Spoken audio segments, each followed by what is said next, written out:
I thought there was a fourth person who joined in. There was Swati. Oh, Yeah, Swati was here. Hey, okay, so looks like we are live. All right. Okay. Yeah, Alka joined in, but she was an hour early. So, and she said she's at an event, but she'll probably join in as well. okay.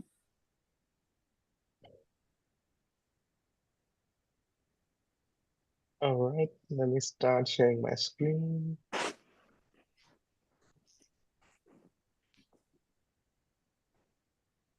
Okay, I think last week we were on page 59. I think we just made a progress of one page last week, but yeah, uh, it was,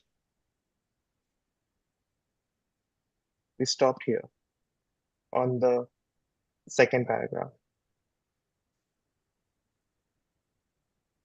Um, So we start here from this paragraph. okay.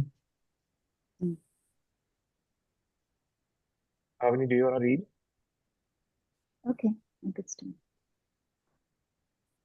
Unfortunately for them, but fortunately for you and for others like yourself who are compelled to depend upon the negative force of others at the same time that they remain under the influence of the machine, they have no data for self invocation.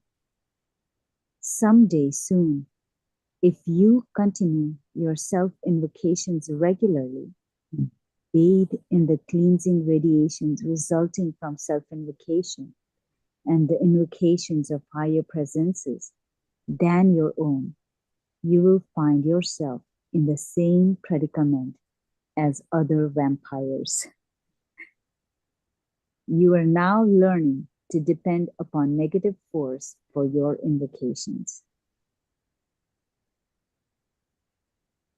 Can we? Okay. But go ahead. Go ahead, No, I was please. just thinking that. Yeah. No, it's a good question. I just wanted to know more about this para. Someday soon, if you continue your self invocations regularly and bathe in the cleansing radiations resulting from self invocation and the invocation of higher presences than your own, you'll soon find yourself in the same predicament as other vampires. Like, Oh, you didn't know you were a vampire, you mean? Uh-oh.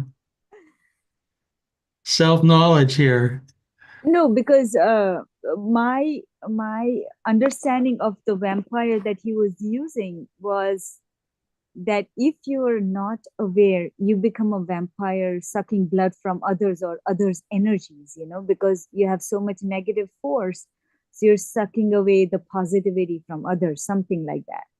But here he's saying that if you continue self invocations and bathe, you will find yourself in the same predicament as other vampires. So now that is contradicting my thought of what a vampire. Right, right. Yeah. So what is a vampire? Let's certainly somebody here knows what a vampire is. And the theory of the blood sucking so-called Okay. humans, yeah. So so it's blood sucking, but what if you but aren't they sucking power or energy Right. in the form of blood? Yes. Yes, kind of like sucking life force. So they're sucking life force. So using that as just in objectivity without putting any value judgment on it. Let's see if Bernie's an actual vampire. He might be. Look at him. Yes, Yes, yes. You can see, you can tell right away.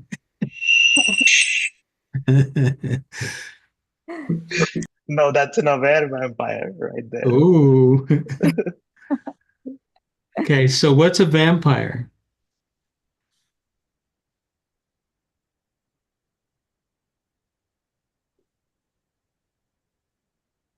It's Well, some.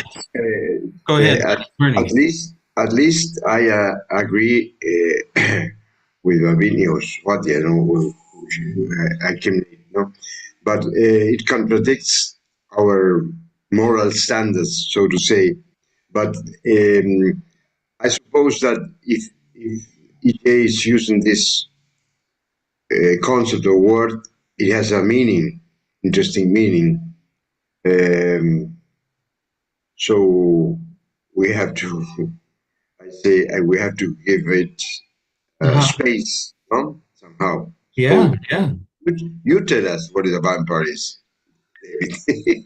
Well, years and years ago, way before I met EJ, I was running a group in LA. I mean, it just seems like I'm always, that's my role. But anyway, and it was kind of a tight-knit group, and we had about 7 or 8 people that would show up. And by the way, there was no Zoom then. I know you can't imagine Wow. it.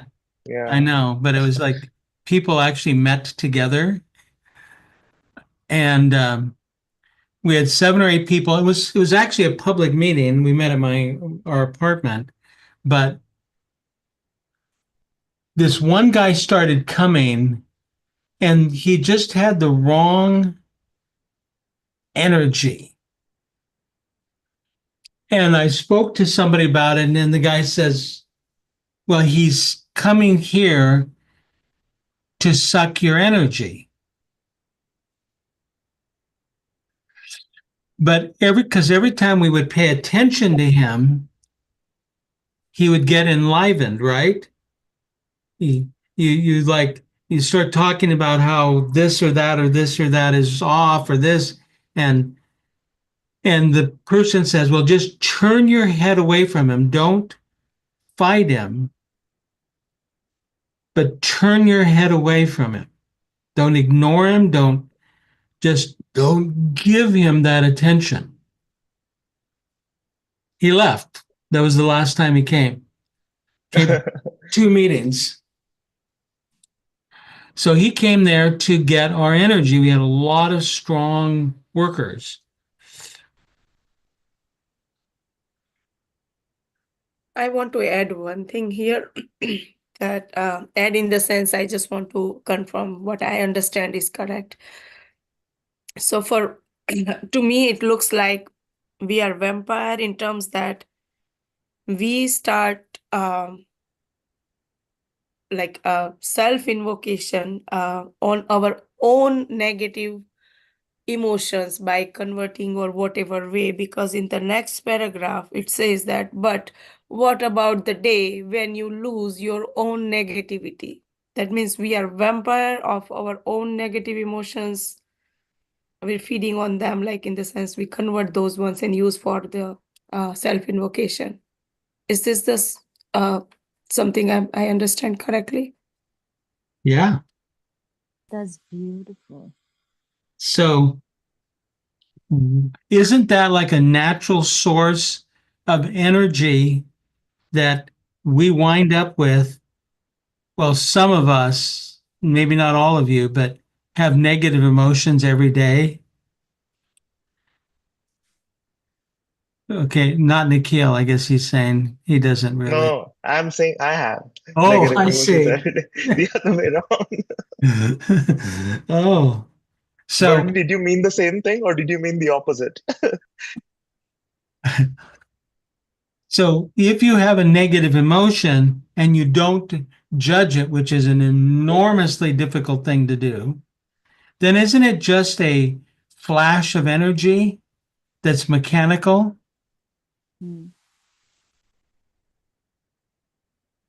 So if it's a flash of energy and you can become aware of it, you pay attention to it, instead of it going down the path of negative mechanicality, you can harvest that energy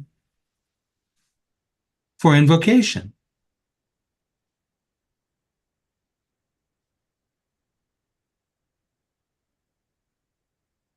That feels right. Yes.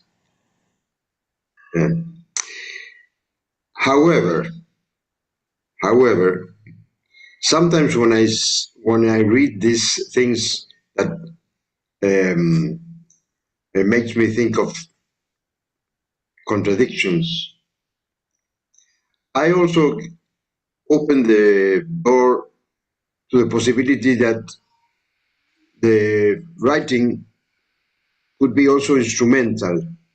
What this I mean, we have to deal with uncertainty and contradiction, and not become oh my God, the guru entered in a contradiction, so this is not a guru. No, I think that also I don't know if this is the case exactly, but it's interesting to go down the authority that we are always prone to accept. No, so I think we can live with it. I understand and I agree with what you said, David. But I open that space also. No, we can go on, not needing so much rightness, so to say. Yeah. Wow. Right. We don't have to always get it right, is what you're saying. Sometimes you just let it soak in and you move on.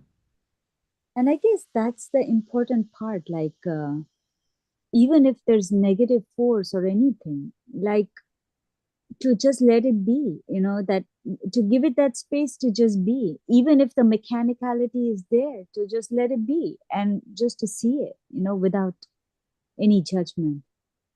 So, Judgment, as far as I can tell, is one of the great buffers of human existence. Do you know what I mean by a buffer? right. Yes. It's like the easiest way to get away from self-observation. Oh, you see somebody, you go, oh, really, I think she's a real jerk. And, that goes on in you, and you immediately go, I'm not supposed to have that kind of feeling. Mm. So acknowledging the feeling, by the way, doesn't make it right. Right. Yeah. And to give it that space, like Bernie said, so beautiful to give that space. So here's an exercise for everybody. Okay. If we're going to become vampires, excuse me, actually recognize the fact that we in fact are vampires. So if we're going to become vampires and feed off of our negative emotions, here's the exercise. During the day today, everybody in this group is going to have a negative emotion in the classical sense that I mean it. It's just a reactive modality. Okay. It's a mechanical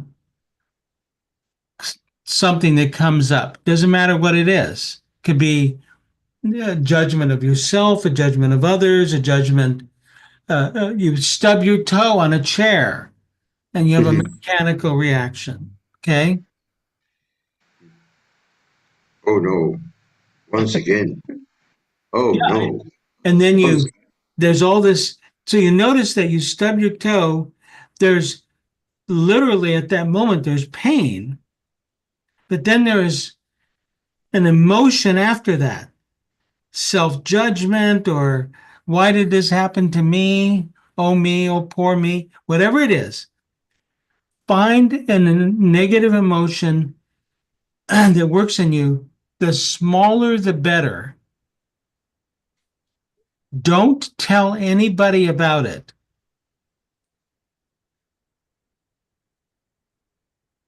And just observe this mechanism that EJ is offering us here. Do you see what I mean?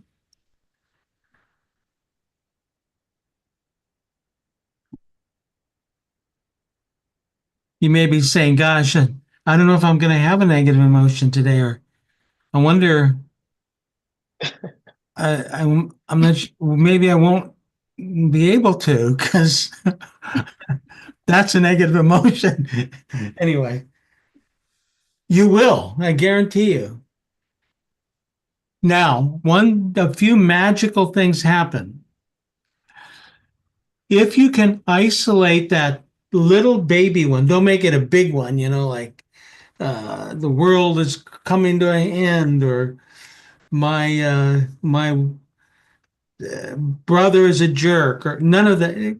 Just something that's small, like, I don't know, you spilled the milk, or you uh, made a mess when you made the coffee, whatever it is, something so small that it's insignificant, but it's mechanical. Here's the magic that will happen. Suddenly, you will begin to understand the concept, I am not that. And you'll just notice it's like breathing. It's just something that happens. If you can shine off or take off the negative judgment of it, which is another negative emotion. But if you can do that, it's a beautiful thing. Observe it during the week. No, you don't need to ever tell anybody about it. The observation of it will have a very interesting effect. You observing it. Does this make sense what I'm saying? Yes.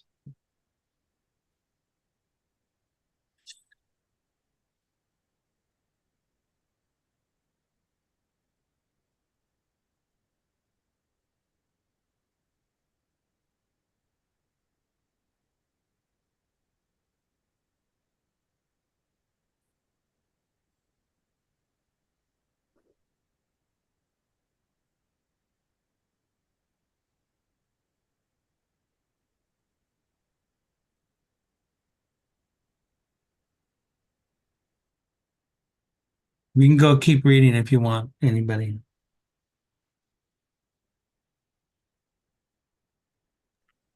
You are now learning to depend upon negative force for your invocations. But what about the day when you lose your own negativity? When, thanks to the cleansing effects of the radiations emanated from various invoked presences, your centrums are balanced and your strivings and impulses have been reduced to zero. When there is in you no driving force, one way or another, that is to say, when you have no axe to grind. Or the day on which you wake up to find yourself completely impartial to organic life and to the events proceeding within it, you must be prepared.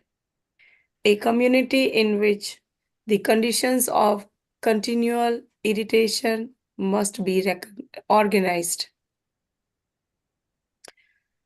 The members of community must be made aware by law that they have been invited to participate in an unending process of friction, grinding down, which has the effect useful for you, but painful and perhaps even unbearable for them, thanks to the effects of self-invocation. Should they ever seriously undertake the discipline introduced by you, again according to certain laws of the work, of a generating negative force on a scale corresponding to your own invocational necessity without the need for your continual intervention or provocation. Nepes. Wow, that was a big sentence, actually. I couldn't. David, or Yes. the group. This is, I think, is very strong. And the next paragraph also that I'm reading, because we find another fragrant, what a word, fragrant contradiction with therapy. Self-help Mhm. therapy here. Yeah. This is the great division between, let's say, some kind of evolution or self-development, and the usual way of seeing therapy, that is, to protect yourself, you protect your ego, to get out of trouble with society, and adapt, no? But anyway, it shows, at least to me, I have, from the time I have been reading this kind of literature from EJ and other writers, that here is the crossroads that don't. I don't think that neglect the therapy. I don't think it's a contradiction, but it's another road. It's another kind of road, and I talk from myself, no. We are very programmed, at least in my case, to seek that kind of counseling on therapeutic actions.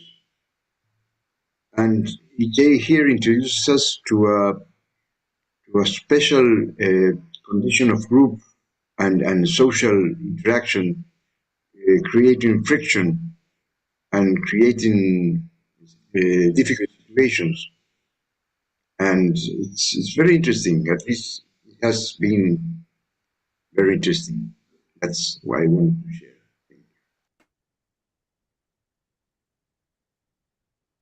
Can we read this paragraph again? Sure, go for it. Thank you. The members of the community must be made aware by law that they have been invited to participate in an unending process of friction, grinding down, which has the useful effect for you, but painful and perhaps even unbearable for them, thanks to the effects of self-invocation. Should they ever seriously undertake the discipline introduced by you, again according to certain laws of the work, of generating negative force on a scale corresponding to your own invocational necessity, without the need of your continual intervention of provocation. I think there's a lot to unpack there. What do you see?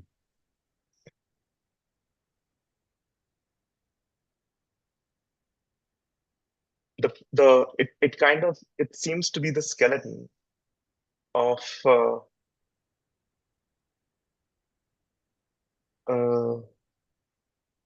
the wind and water method of slow grinding over time. Hmm. Well, just imagine that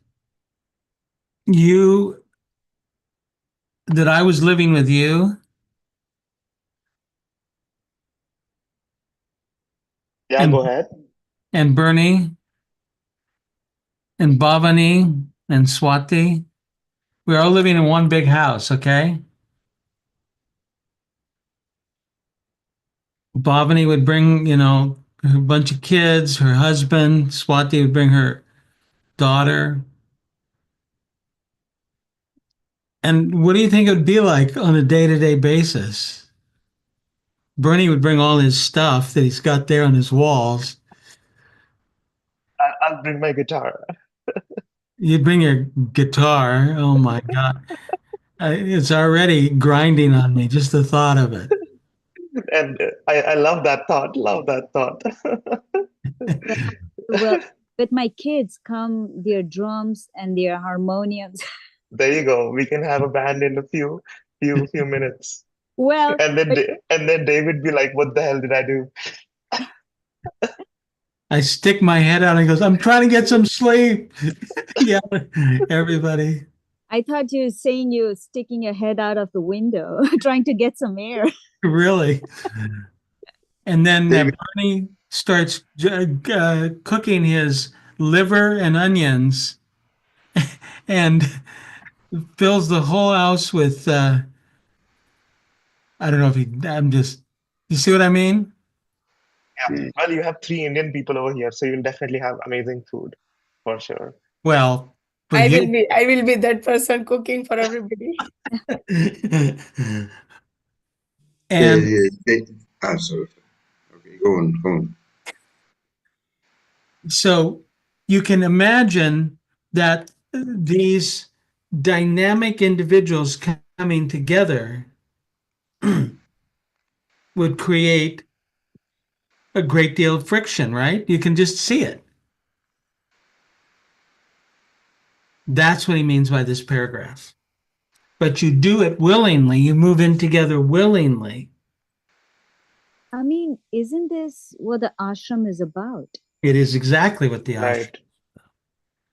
Because, and working together in that dynamic, because there are people, like especially in the ashram, in the or the communes like Osho and all of these that they had, there were all these people coming together and trying to figure out, like, every day what to cook for hundreds of people and to be in harmony with each other. So that's like work in itself. So I think most of the ashrams, they especially have these working in the kitchen together. And that's what I realized, like kitchen is the most friction, like that was the most friction which I noticed. And when you had to work together in there to make food for everyone, that was the most interesting. I was I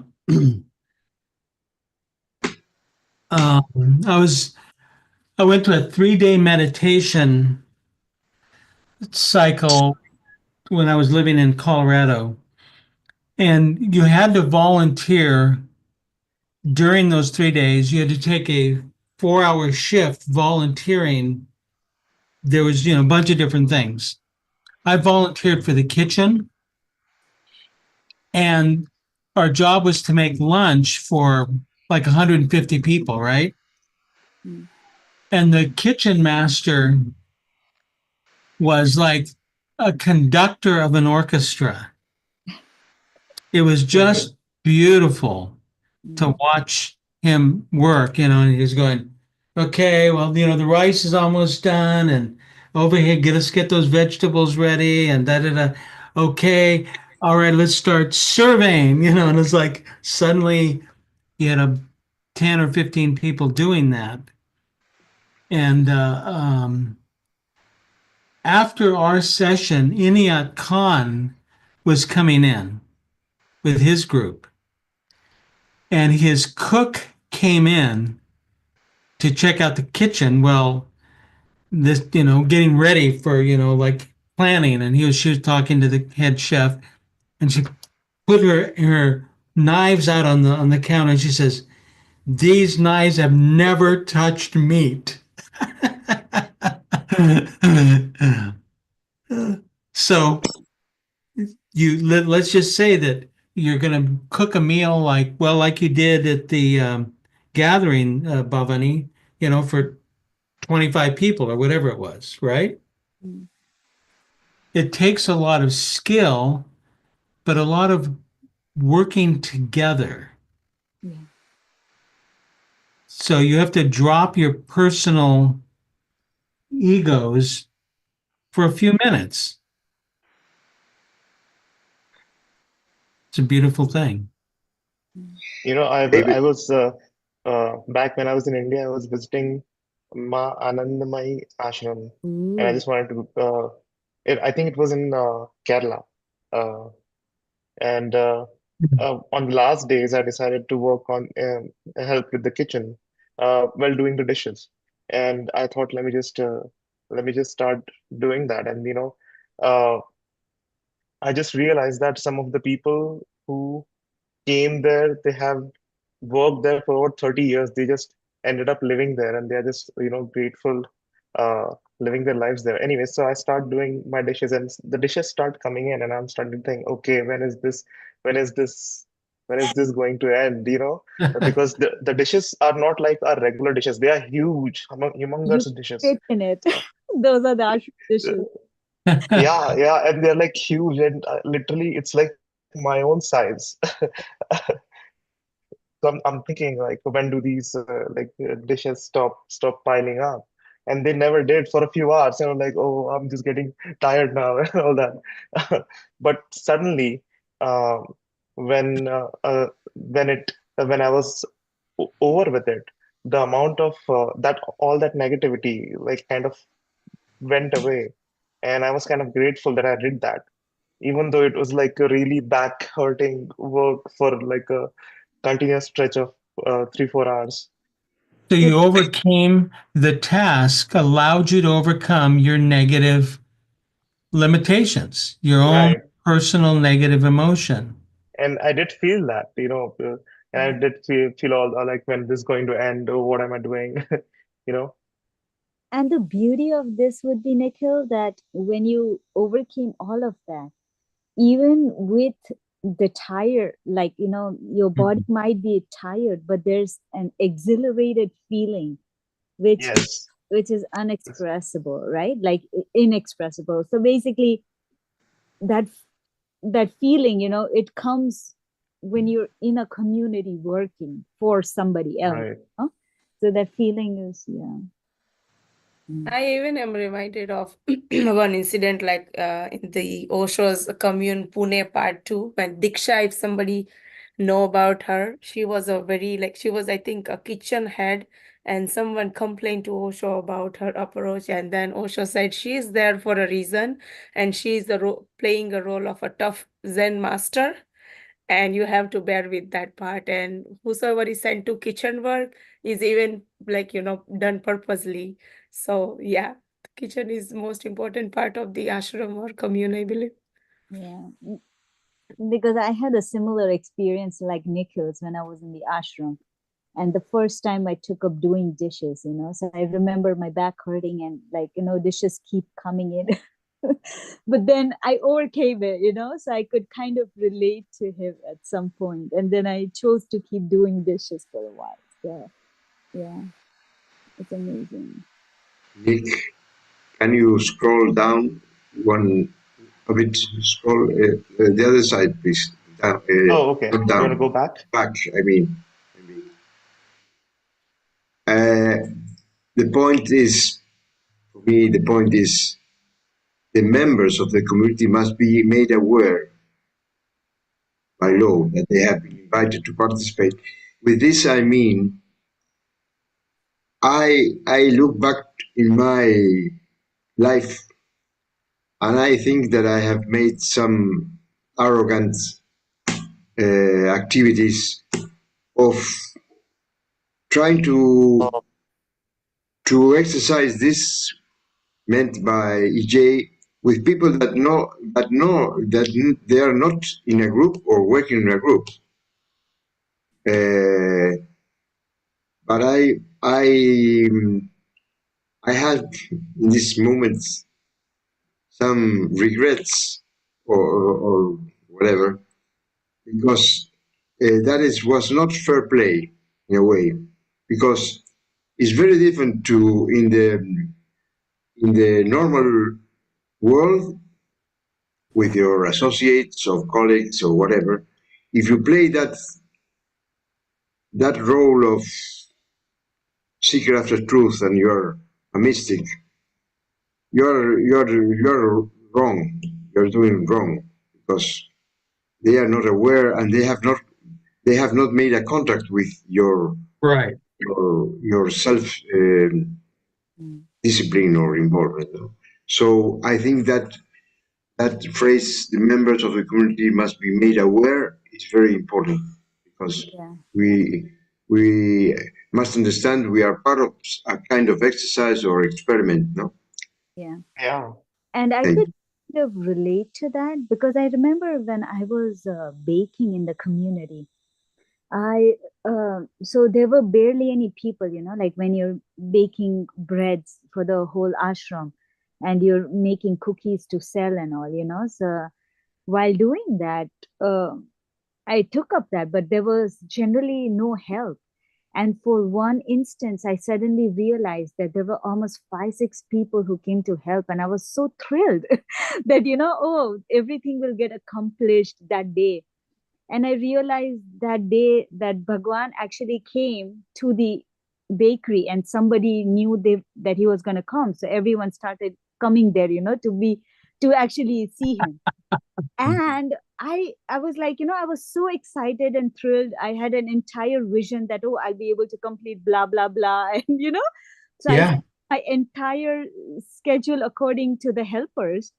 And then I suddenly realized that Bhagwan came and they knew about it. So they probably wanted to meet him personally.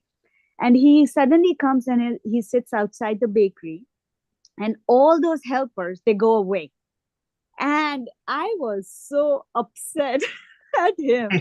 And why did he have to come at this time when I had helpers? And I realized like he was trying to check on me or the bakery, how we are doing for the first time.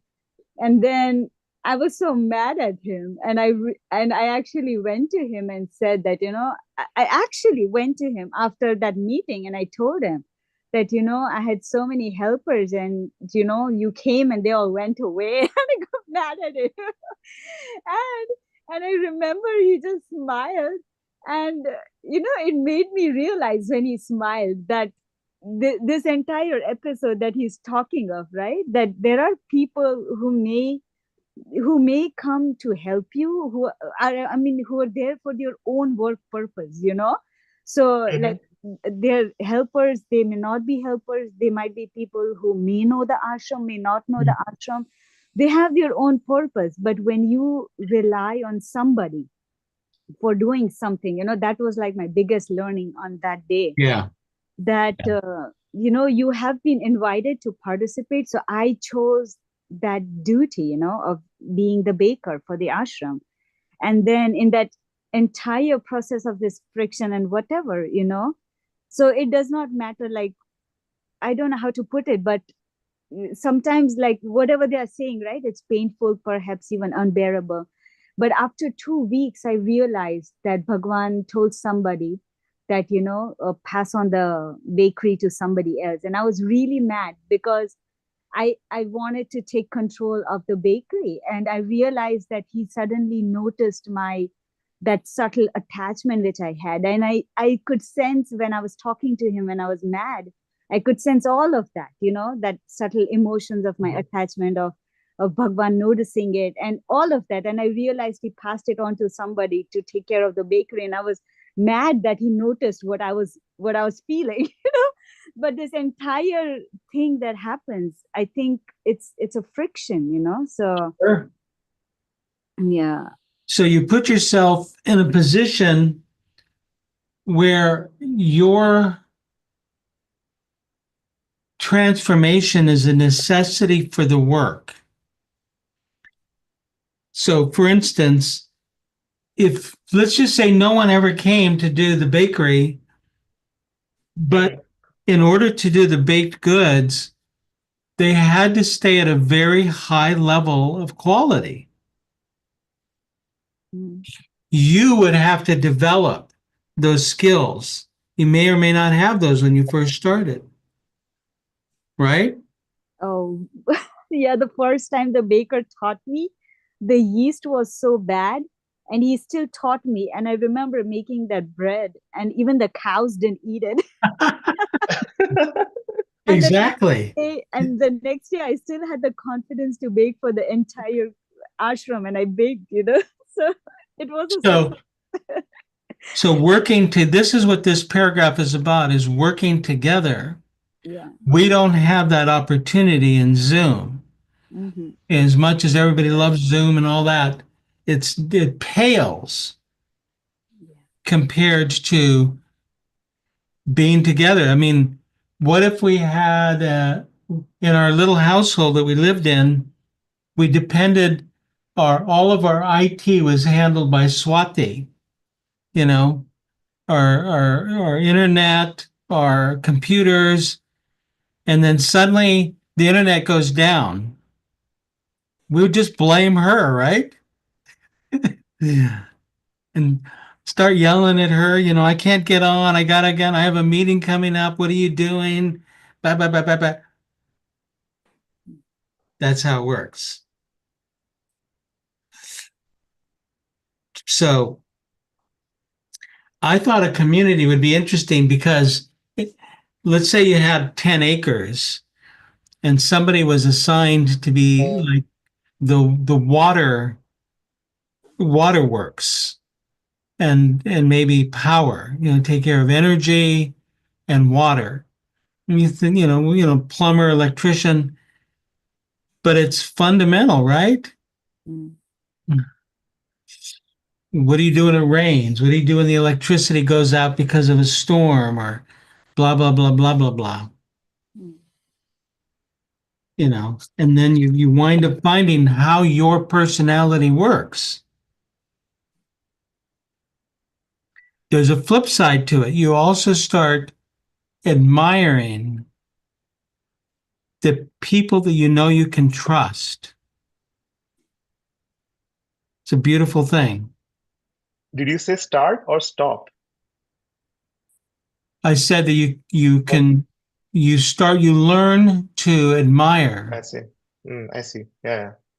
the people that do their job every day, day in and day out. It's because you're noticing it, and it's a beautiful thing. Mm.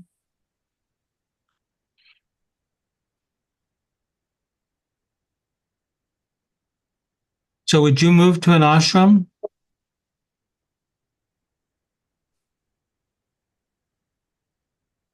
Good idea. No, I'm actually done with the ashram. She's done with that cycle. Yeah. I think the longest I can stay is the longest I have stayed is 10 days. What did you say, Swati?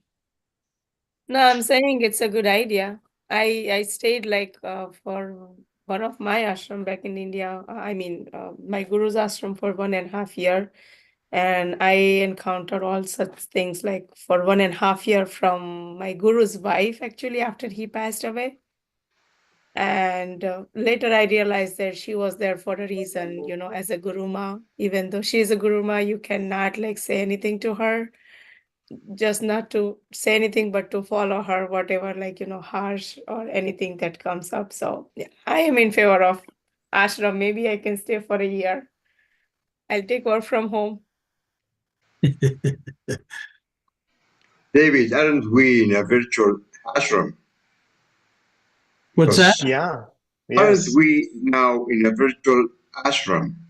In a way, because We we are. meet Yes. regularly, we do the things, we interact.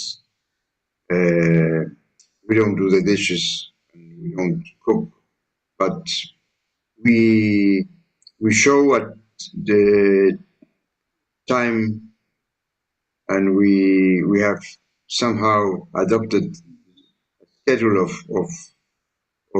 meeting, and I think it's a virtual ashram. We are somehow. And Kind I of like in Second Life, isn't it, Bonnie? Yes, also yes.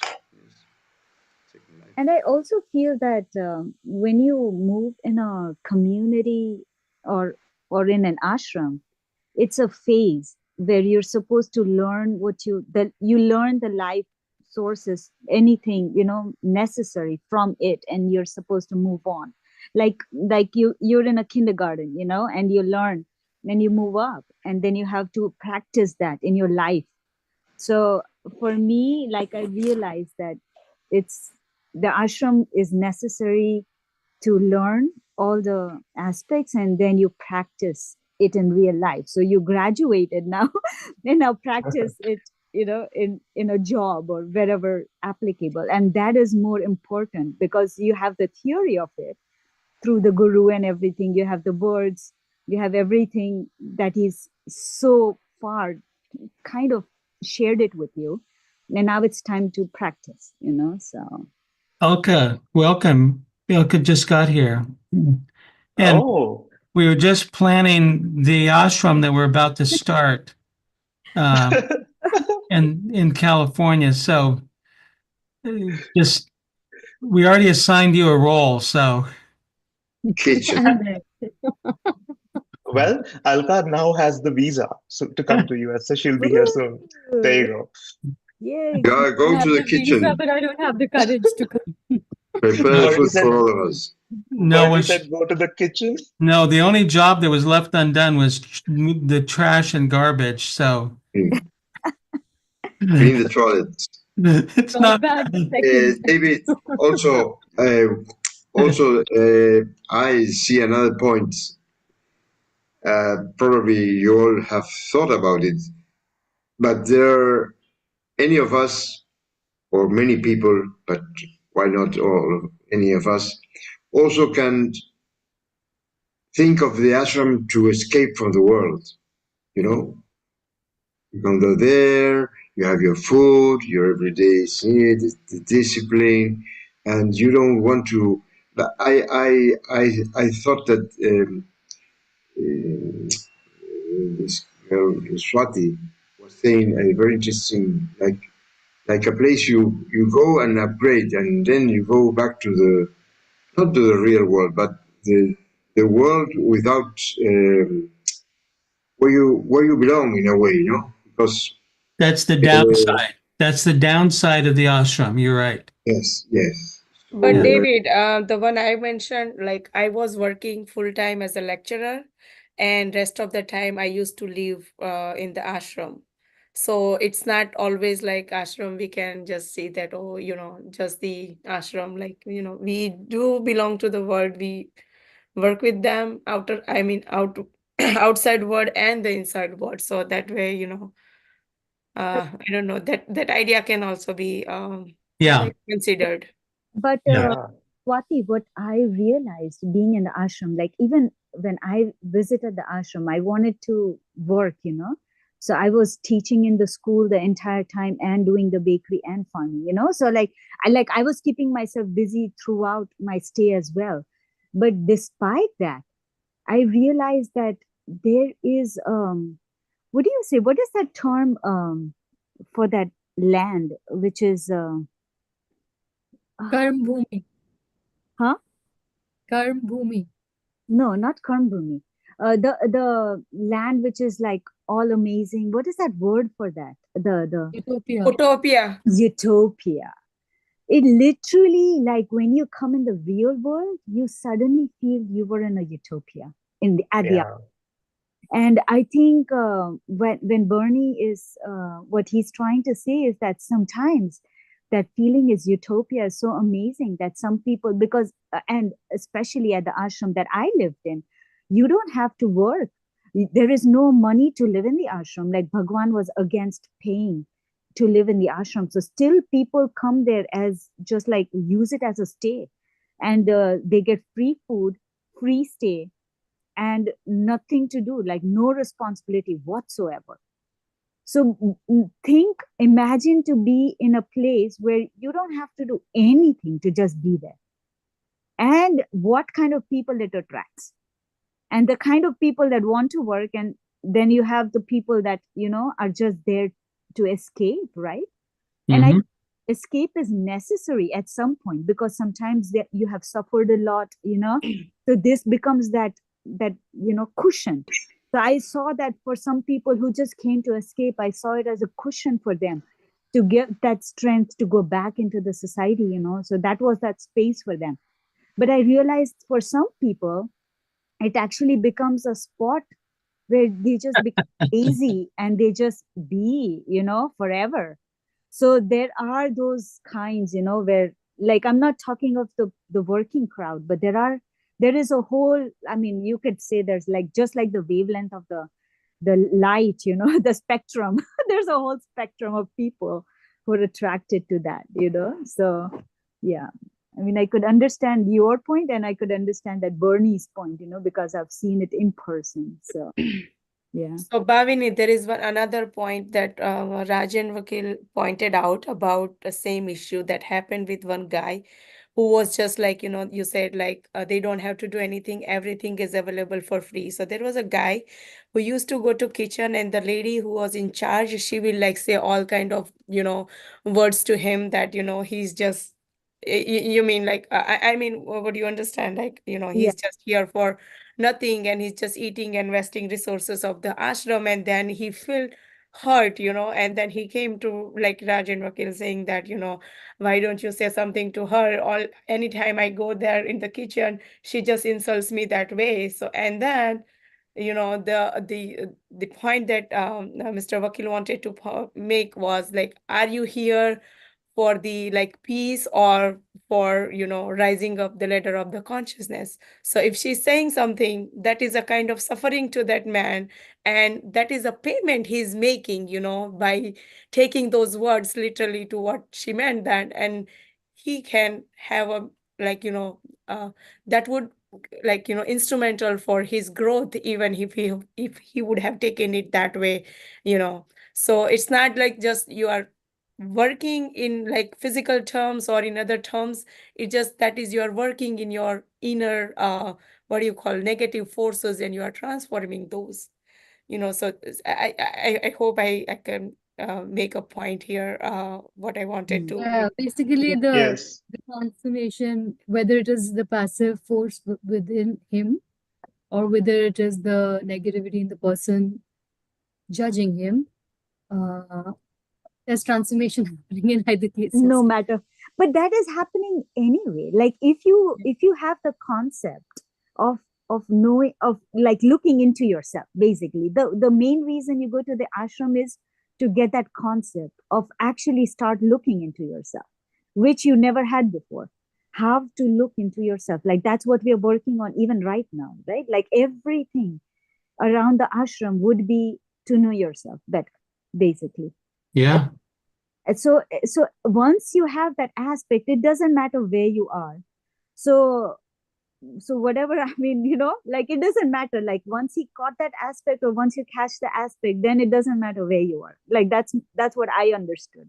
And that's why I realized that I had to get married, I had to have kids, to realize that Mm-hmm. concept. So I think it's really important that we understand that you're at the ashram to learn the concept, and once you get that concept, it doesn't matter where you are. Like you could stay there forever, who cares? I mean, it's you. So Yeah.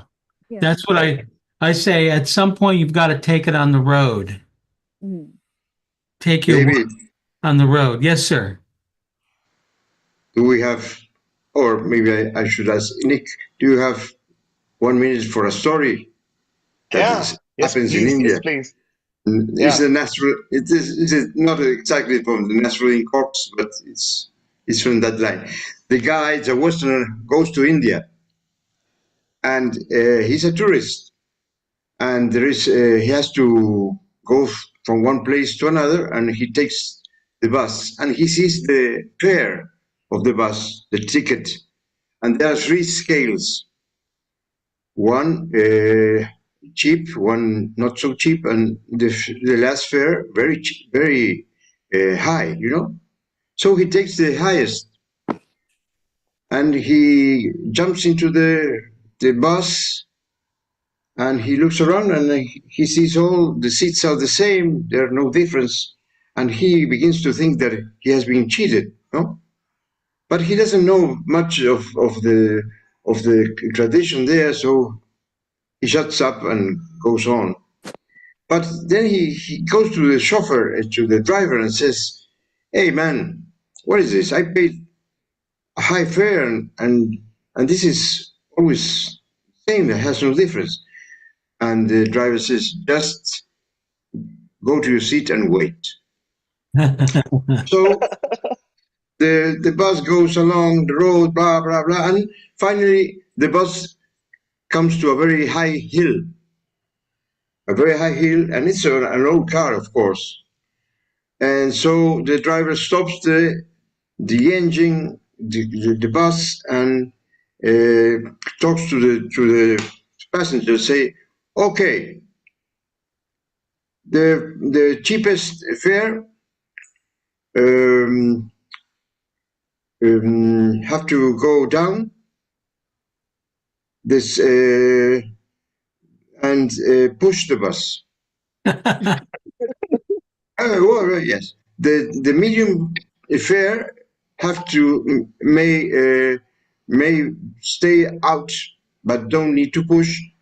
And the third fare may stay up the bus and don't do anything. So that was the result. Do you like it? Yes. Sounds like something that would happen in India for sure. Okay, thank you. Thank you. Well, I just wanted to ask, do we, uh, One we, second. yes. So use these concepts of working in an ashram that many of you have already learned in your day-to-day life, okay? So take those. How is your life challenging you today such that you can self-reflect, learn, and grow stronger inner muscles, okay? Anyway, go ahead. Nice. I just wanted to ask and see if people are willing to meet next week. I know next week is Christmas, so Yeah. Is Christmas the same? Let me see. Next week is It's 23rd. yeah, it's yeah. still For myself, I would like to, yes, I Okay, am available too. but let's see how. perfect. Same Yeah. as myself. Alka, how about you? Will you be available? So I'm available. yeah. Perfect. Perfect. Then let's just meet next week. Sounds like we can do it. Okay,